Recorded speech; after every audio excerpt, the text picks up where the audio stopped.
So, where did I leave off? Yeah, that's right. I just found the one person on this godforsaken plot of land that I had considered to be on my side before Mark showed up is dead. That's right, folks. The lady in the tree wasn't mad at me. She wasn't ignoring me. She had been deceased for almost a year now. She is the one who really provided me with the means to survive over the past 3 years. She gave me a gun. She gave me magic bullets.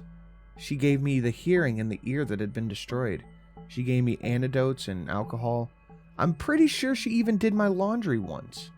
I also can't help but think that she had something to do with the fact that the spirit preacher couldn't possess me. The most important thing she gave me, though, was her trust. Based on the few times that she directly communicated with me through letters, she always alluded to the fact that I was supposed to be the one to cleanse this land of the supposed darkness. Like I was the chosen one or some shit. Whether I'm actually special or not, though, she trusted me, absolutely, and I failed. In her mind, I was battling these monsters and scaring them away from here. I was the hero that she had waited on, for she couldn't fight these creatures directly due to some sort of oath. In reality, all I've done in the past 3 years was dick around and get lucky. I've never gone out looking to solve the monster problems around here. Even when I set up the trap for Camo, it was purely selfish reasoning. I was just annoyed at his constant attempts at trapping me. I didn't do it for the greater good of the land. Looking at my life, I never really did anything to serve anybody else but myself. Even the stuff I did after my dad was killed. I wasn't avenging him. I was getting revenge for me. I don't know why she ever decided that I was the one who would make things right. What instincts told her that I was the man who would finally change something? I wish that she never decided on me in the first place, because that fact alone is the reason why I'm typing this in my hospital bed. Throat hurting and my lip is trembling. Well, actually, that might be the hospital food's fault. Not really sure at this point. Enough said monologuing, time to get back to what happened. Sonia had some explaining to do, and I fully expected to get every ounce of useful intel from her. The first question I needed answered, though, was what the hell happened to the lady in the tree? Sonia, what happened to her? She looked at the ground. It was obvious that she was dreading having to explain this to me. She snuck into the shelter in the middle of the night after Skinny attacked the Ponderosa. She told me. At this, Mark, who seemed to materialize from nowhere, cut her off. Look, I understand you want to get right to the part where the lady in the tree died. But first, there are some other questions that need answers. Why did Skinny attack in the first place? Do you know where he came from? Do you know how to stop him? I turned to argue with Mark because I was the one who wanted to get to the part where she died. But unfortunately, Mark was right. Yeah, as much as I want to hear about that part with the lady in the tree, we need to get to the beginning. Now, what were you saying about these monsters popping up were your fault? I guess Mark hadn't heard that previous part of the conversation because he looked at me now with surprise etched into his face. Sonia was even slower to answer this time. Well, Cole, it wasn't my fault, per se. You know how stubborn and persistent Hector can be, right? I really didn't like where this was going, but I had a pretty good idea. Yeah, I mean, he tried to kill me, what, like 6 times, I think? Without thinking, Sonia replied, 9, but that's not what's important. What is important is Hector's been trying to summon Cthulhu for years now, and in the last year, he's finally started having progress, sorta. Mark chimed in. What exactly does this progress consist of? The young cultist paused for a moment in deep thought. Well, that attempts at summoning rituals started working, just not as we planned. Things were coming through the portal we created. The things weren't what we meant to summon, though. So far, we've summoned a 15-foot-tall cloaked tentacle man that's been kidnapping our brothers and sisters on a regular basis until recently. The baby doll monster you both just saw, and spirits that keep creating minor inconveniences like broken plates and shoelaces being stolen from their respective shoes. But the last thing we summoned was by far the most vicious, the shapeshifter. I couldn't believe what I was hearing. So let me get this straight. You people are responsible for the tall man, the ghost preacher bitch, and that baby doll abomination as well as Skinny? Was there ever a point where you thought, damn, These rituals aren't really helping us out very much. Maybe we should stop? Sonia shrugged as she looked at me. This is Hector we're talking about. She had a point. Hector doesn't know when to quit. Mark decided to pipe up again. And what finally happened to convince you that these rituals were a bad idea? When the shapeshifter killed half of us, then only stopping after he said he was going to take a nap and come back for the rest of us later?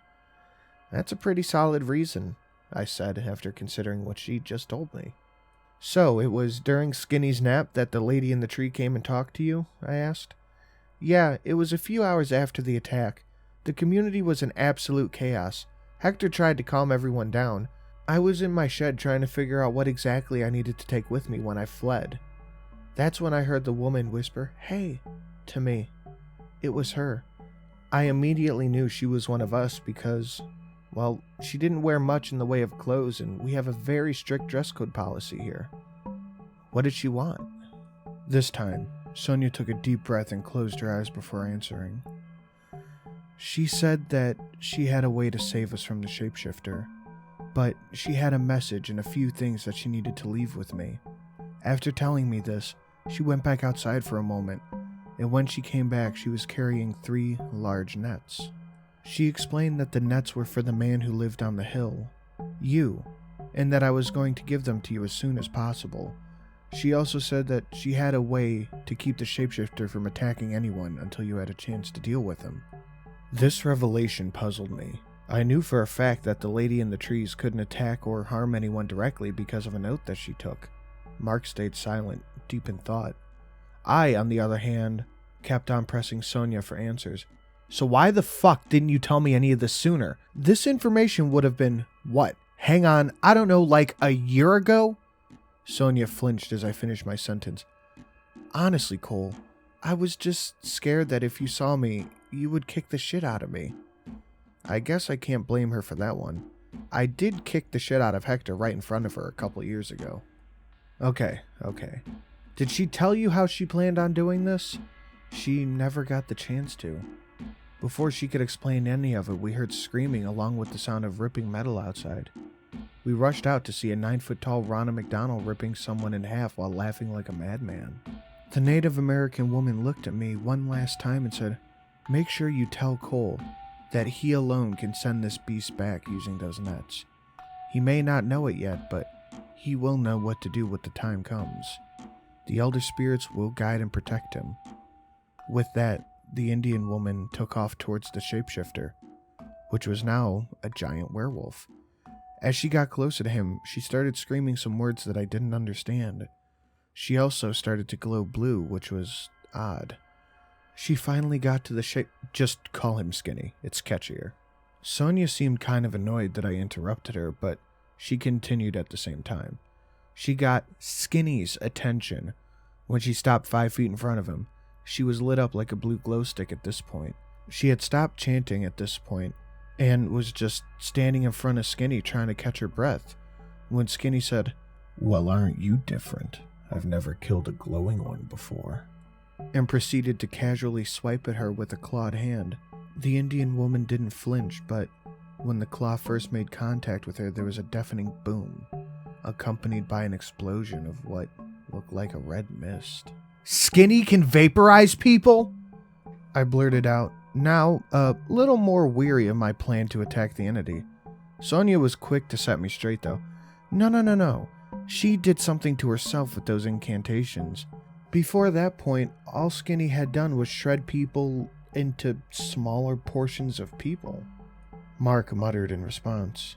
Probably some curse that she set on herself as a trap, so that when the creature attacked her, it would trigger.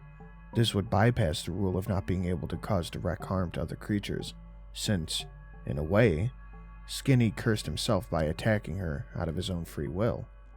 Did anything change about Skinny's behavior after the lady in the tree? Mark slid his thumb across his throat in a slicing motion. As he finished, he glanced over at me with what looked like pity in his eyes. "Yes, what's your name?" His look of pity quickly turned to annoyance. "Mark," the expert said with a growl. "Yes, Mark, his behavior did change. See, after the Indian woman disappeared, It only took a few seconds for Skinny to regain his composure. He almost immediately started laughing and then said, "What the hell was that? A suicide bombing attempt? Pathetic." However, as he lunged to grab yet another one of my sisters, he fell to the ground writhing in agony. He got up, then tried again and again, but each time he attempted to attack someone, he was met with a paralyzing pain. "So the curse made it so Skinny couldn't hurt anyone?" I asked apprehensively. "Because 6 months ago, Skinny smacked the dog shit out of me and I almost died." "Not quite. See, the curse has a catch. We found that out when Martin used a baseball bat and made contact with the creature. He was immediately struck down by a clawed hand." I slapped my palm against my forehead. "Ah, that makes sense. So he can only attack you if you attack first. That's why he tries to get us pissed at him." He made it seem like he was trying to lure us outside to disguise the fact that he was actually luring us into attacking him. Both Sonia and Mark looked at me with a somewhat startled face for a moment before Mark spoke up. "Cole, pardon me, but honestly, I'm used to you saying stupid shit, but I think you're actually right this time." I started to argue, but realized that he was right. Fuck you, Mark. "So, how do I kill or banish Skinny? By tossing one of these nets on him and yelling whatever magic words come into my head?" Wait, how in the actual fuck did I know what magic words to use? Sonia answered me with a, "Yeah, I don't really understand that either, but let's just roll with it." Just then, I heard Mark say, "What the fuck?" right from behind me. This was an odd scene since Mark had been standing in front of me for a few minutes now. I turned around and sure enough, there was a second Mark behind me. This meant that either Skinny just walked up pretending to be Mark, or even worse, he had been talking to us the whole time and now knew everything that we knew. Sonia and I both backed away from the Marks as they now stared at each other in confusion, then back at me. Mark on the left yelled, "Throw the net on it, now! Now's your chance to end him!" And the other one fires back, "No, he's trying to trick you. Throw the net on him, fast!" After a moment, I thought and I said, "Okay, I think I have a way to figure this out. Whichever one of you is the real Mark just has to punch the other one to prove that you can attack first." Both Marks then shouted, "But then he'll kill me!" At this, Sonia whispered in my ear, "Damn, he's good." I already knew what my next move was. "Sonia, give me one of those nets." As she handed me one of the nets that was lying on the ground next to her, I started walking towards the Marks until I was right in front of them. A wicked grin spread across my face and I said, "Alright, here's a question that only the real Mark would know. How did I get the tall man to run away?" The Mark on the left quickly responded, You cut off a tentacle, but couldn't Skinny have seen that?" I now looked at the Mark on the right to see how he planned to respond to the situation. All he did was squint his eyes at me and sigh, then, in a defeated tone, say,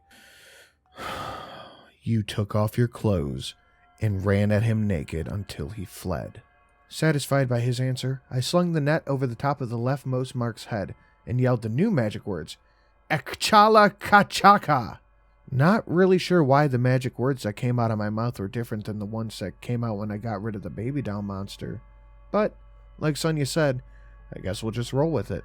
As the ruins that were carved into the rocks that outlined the net started to glow red, Skinny was swallowed up by smoke.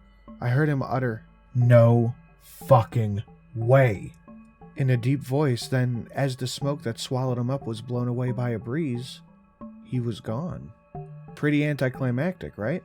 Honestly, I was hoping for some kind of badass battle where we fought to the death and I got to stab him with a magic wooden spear that was a final gift from the lady in the trees or something, while saying something really cool. But in the end, Skinny was defeated by an immature inside joke. That's it. I mean, yeah, the tall man is still out there somewhere, but Skinny is done. The lady in the trees got her wish. That's all I could really hope to accomplish. Mark was pretty pissed off at me putting his life on the line like that and risk sending him to another dimension on the basis of remembering an inside joke. But, in response to his anger, I told him that I had faith in him, and that in the end, that's all that matters. All he said in return was, "Fuck you, I need a beer." I didn't tell him how I had already figured out who was the real Mark when they said, "But he'll kill me," in unison. See, the new Mark that had just walked up shouldn't have known the rules of the curse, since he hadn't been there to hear about them. All I can figure is that Skinny had probably been listening, disguised as a cultist, and then decided to enter the conversation to stop us before we came up with a plan to kill him. I really just wanted Mark to believe that I was dumb enough to put his life on the line for something that Skinny could have easily have overheard had he been eavesdropping at the right time. Serves him right for calling me a dumbass earlier.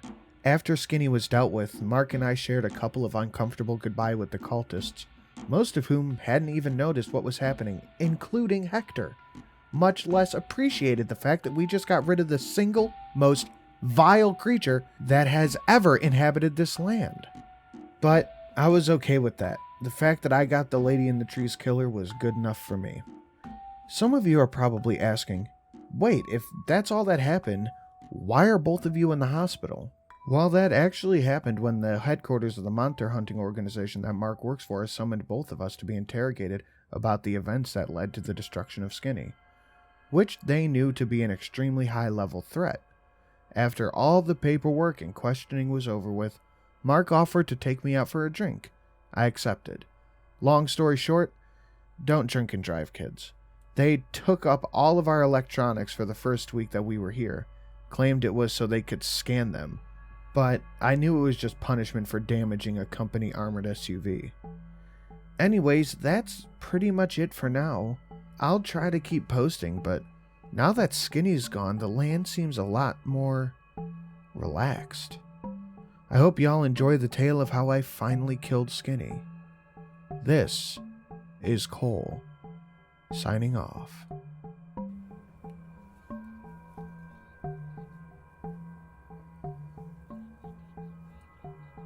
Guys, I really hope you enjoyed this story.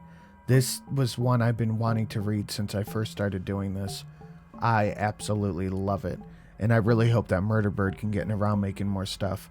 He just is an incredible writer, and the stories are hilarious and scary and everything we could want from an interesting story. Make sure you go show Murderbird17 some love over on Reddit, and make sure you go show Fright Supremacy some love for doing the voice to the Ghost Preacher. Finally, a real ghost here to do a real ghost voice. So, until the next time, guys, I hope you enjoyed the story. Good night.